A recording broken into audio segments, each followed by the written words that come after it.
Hi all welcome back. അപ്പോൾ ഇന്നത്തെ recipe എന്ന് പറയുന്നത് തേങ്ങാപ്പാലൊന്നും ഉപയോഗിക്കാത്തൊരു മട്ടൻ സ്റ്റൂ ആണ് കേട്ടോ. വളരെ സിമ്പിളാണ്, വളരെ ടേസ്റ്റിയാണ്. ചപ്പാത്തിയിലേക്കും പൊറോട്ടയിലേക്കും അതുപോലെ തന്നെ നമുക്ക് നെയ്ച്ചോറിലേക്ക് എന്തിലേക്ക് വേണമെങ്കിലും കഴിക്കാം. അപ്പോൾ നമുക്കതെങ്ങനെ ഉണ്ടാക്കാം, എങ്ങനെയാണ് അതിൻ്റെ റെസിപ്പീസൊക്കെ എന്നുള്ളത് നമുക്ക് വളരെ സിമ്പിളായിട്ട് തന്നെ കാണാം. അപ്പോൾ എല്ലാവരും വീഡിയോ മുഴുവനായിട്ട് കാണുക കേട്ടോ. അപ്പോൾ അതാ നമ്മളിവിടെ അതിന് വേണ്ടിയിട്ട് കുറച്ച് മട്ടന് നന്നായിട്ട് കഴുകി വൃത്തിയാക്കി വെച്ചിട്ടുണ്ട്. അപ്പോൾ എത്രയാണോ നിങ്ങൾ എടുക്കുന്നത് വെച്ചാൽ അത്ര മട്ടൻ എടുക്കുക കേട്ടോ. ഇനി ഇത് നന്നായിട്ട് നമുക്കൊന്ന് വേവിച്ചെടുക്കണം. അതിന് വേണ്ടിയിട്ട് ഞാൻ കുക്കറിലേക്ക് ഇട്ടിട്ടുണ്ട്. ഇനി ഇതിൽ നമ്മൾ എന്താണ് ആഡ് ചെയ്യുകയെന്ന് വെച്ച് കഴിഞ്ഞാൽ കുറച്ച് ഉപ്പ് ചേർക്കുക. അതിന് ശേഷം കുറച്ച് കുരുമുളക് പൊടിയും കൂടിയാണ് കേട്ടോ നമ്മൾ ഈ ഒരു സമയത്ത് ആഡ് ചെയ്യുന്നത്.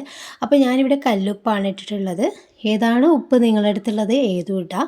അപ്പോൾ ഇതാ ഉപ്പ് ചേർത്തതിന് ശേഷം കുറച്ച് കുരുമുളക് പൊടി പച്ചമുളകും മാത്രമേ ഇതിൻ്റെ എരിവ് ഉണ്ടാവുകയുള്ളൂ. അപ്പോൾ അതിനനുസരിച്ചുള്ള കുരുമുളക് പൊടിയൊക്കെ ചേർത്ത് കൊടുക്കുക കേട്ടോ. പിന്നെ നമ്മൾ മുളക് പൊടിയോ ഒന്നും ആഡ് ചെയ്യുന്നില്ല.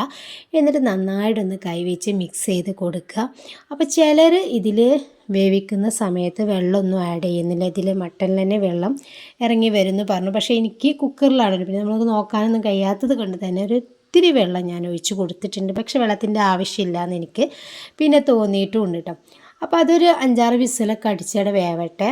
അതിന് വേണ്ടിയിട്ട് ഇതാ ഞാനിവിടെ വെജിറ്റബിൾസ് കുറച്ച് 2 ക്യാരറ്റും ഒരു ഉരുളക്കിഴങ്ങും അതുപോലെ തന്നെ 2 സവാളയാണ് ഞാൻ അരിഞ്ഞ് വെച്ച് 3-4 പച്ചമുളകും ഉണ്ട് കേട്ടോ. പച്ചമുളകൊക്കെ നിങ്ങൾക്ക് എരിവിനനുസരിച്ച് ആഡ് ചെയ്യാം. ഇനി നമുക്കതൊന്നായിട്ടൊന്ന് വഴറ്റിയെടുക്കണം കേട്ടോ. അപ്പോൾ ഇഞ്ചി വെളുത്തുള്ളിയും കൂടി ചേർക്കുന്നുണ്ട്. ഇഞ്ചി വെളുത്തുള്ളി അരിഞ്ഞിട്ട് വേണമെങ്കിൽ ചേർത്ത് കൊടുക്കുക, അല്ലെങ്കിൽ ജസ്റ്റ് ഒന്ന് ചതച്ചെടുത്താലും മതി. അപ്പോൾ അതിന് വേണ്ടിയിട്ട് ലേശം വെളിച്ചെണ്ണ ഒഴിച്ചിട്ട് അതിലേക്ക് ലേശം പട്ട, പൂവ്, ഏലക്കായും കൂടി ആഡ് ചെയ്തിട്ടുണ്ട്. എന്നിട്ട് ഇത് നമ്മൾ സവാളയാണ് ചേർത്ത് കൊടുക്കുന്നത്. സവാളയോടൊപ്പം തന്നെ നമ്മൾ ബാക്കിയുള്ള ഉരുളക്കിഴങ്ങും അതുപോലെ ഇഞ്ചി വെളുത്തുള്ളി പേസ്റ്റ് ആക്കണമെന്നില്ല, ജസ്റ്റ് ഒന്ന് കറക്കിയാൽ മതി, അല്ലെങ്കിൽ നമുക്ക് ചെറുതായിട്ടൊന്ന് അരിഞ്ഞെടുത്താലും മതി. അപ്പോൾ 3-4 പച്ചമുളകും കൂടി അതിലേക്ക് ആഡ് ചെയ്തു. അതിനുശേഷം നമ്മുടെ ക്യാരറ്റ് ഇട്ടെടുത്തു. ഇനി നമ്മുടെ ഉരുളക്കിഴങ്ങും കൂടി ഇട്ടിട്ട് നന്നായിട്ടൊന്ന് മിക്സ് ചെയ്ത് കൊടുക്കുകയാണ് കേട്ടോ. ഇതിൽ വല്ലാണ്ട് പൊടികളൊന്നും നമ്മൾ ചേർക്കുന്നില്ല. അപ്പോൾ ഇത് ഒന്ന് വഴന്ന് വരാൻ വേണ്ടിയിട്ട് ലേശം ഉപ്പും കൂടി ചേർത്ത് കൊടുക്കുക. ഈ സമയത്ത് ഉപ്പ് ചേർക്കുമ്പം ശ്രദ്ധിക്കണം, നമ്മൾ ഓൾറെഡി മട്ടനിൽ ഉപ്പ് ചേർത്തിട്ടുണ്ട്. അപ്പോൾ ഇതിലും കൂടി ആവുമ്പം ഓവർ ആവരുത്, ഒക്കെ പാകത്തിന് ചേർത്ത് കൊടുക്കുക കേട്ടോ. അപ്പോൾ ഇതാ നമ്മൾ മട്ടൻ നന്നായിട്ട് തന്നെ വെന്ത് വന്നിട്ടുണ്ട്. ഒരുപാട് കുക്കാവേണ്ട, ഒരു 5-6 വിസിൽ. അതായത് നമ്മൾ മട്ടൻ ഏത് തരത്തിലുള്ളതാണെന്ന് വെച്ച് കഴിഞ്ഞാൽ അതിനനുസരിച്ചുള്ള വേവാണ് ഫസ്റ്റ് നമ്മൾ വേവിച്ചെടുക്കേണ്ടത്. അതിനുശേഷം നമ്മളിതാ ഈ വഴറ്റി വെച്ച സാധനങ്ങളൊക്കെ ഇതിലേക്ക് ഇട്ട് കൊടുക്കുക. അതിനുശേഷം നന്നായിട്ടൊന്ന് മിക്സ് ചെയ്ത് കൊടുക്കുക കേട്ടോ. ഇനിയിപ്പോൾ നമുക്ക് കുറച്ചുകൂടി കുരുമുളക് പൊടിയും കുറച്ച് ഗരം മസാലയും കൂടി ആഡ് ചെയ്ത് കൊടുക്കണം. അല്ലാത്ത വേറൊരു പൊടികളൊന്നും നമ്മളിതിലേക്ക് ചേർത്ത് കൊടുക്കുന്നില്ല കേട്ടോ. കുരുമുളക് പൊടി എത്രത്തോളം വരും അത്രത്തോളം നല്ലതാണ്.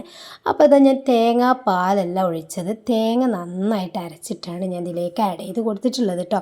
തേങ്ങാപ്പാലാണ് അധികം ഇസ്റ്റു കറിയിൽ നമ്മൾ ചേർക്കാറ്. പക്ഷേ ഞാനിവിടെ പാൽ ആഡ് ചെയ്തിട്ടുണ്ട്. പാൽ 1-ാം പാൽ 2-ാം പാലൊക്കെ നമ്മൾ ഇട്ട് കൊടുക്കണ്ടേ. അപ്പോൾ ഇത് ഞാൻ ഗരം മസാലയും കുരുമുളക് പൊടിയും കൂടി അതിൻ്റെ ഇടയിൽ ആഡ് ചെയ്ത് കൊടുത്തിട്ടുണ്ട്. കുറച്ച് പച്ചക്കറിവേപ്പിലയും കൂടി ചേർത്ത് കൊടുത്തിട്ടുണ്ട് കേട്ടോ.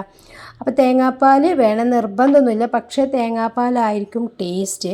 പക്ഷേ തേങ്ങാപ്പാൽ നമുക്ക് കുറച്ച് പണിയാണല്ലോ അത് ഉണ്ടാക്കി വരാം. അപ്പോൾ ആ സമയത്ത് എനിക്ക് ടൈമില്ലാത്തതുകൊണ്ട് തന്നെ ഞാൻ തേങ്ങ നന്നായിട്ടൊന്ന് അരച്ചിട്ട് ഇതിലേക്ക് ചേർത്തത്. അപ്പോൾ ഒരു കട്ടിയും കൂടി നമുക്ക് കിട്ടും കേട്ടോ. അത് എനിക്ക് തോന്നുന്നു തേങ്ങാപ്പാലിനേക്കാളും ഏറ്റവും ബെറ്ററായത് തേങ്ങ അരച്ച് ചേർക്കുന്നതാണ്. തേങ്ങയിലൊന്നും ഞാൻ ചേർത്തിട്ടില്ല, വെറും തേങ്ങ മാത്രം ഒന്ന് അരച്ചിട്ട് അതിലേക്ക് ഒഴിച്ചു കൊടുത്തു. കുഴപ്പമൊന്നുമില്ല, നല്ല ടേസ്റ്റ് ഉണ്ട്. അപ്പോൾ ഇതാ വളരെ സിമ്പിളായി തയ്യാറാക്കിയ നമ്മളെ സ്റ്റൂ കറി റെഡി ആയിട്ടുണ്ട്. എല്ലാവരും ഒന്ന് ട്രൈ ചെയ്ത് ഫീഡ്ബാക്ക് അറിയിക്കുക. ഇഷ്ടപ്പെട്ടാൽ ലൈക്ക് ചെയ്യുക, സബ്സ്ക്രൈബ് ചെയ്തിട്ടില്ലെങ്കിൽ സബ്സ്ക്രൈബ് ചെയ്യുക. താങ്ക്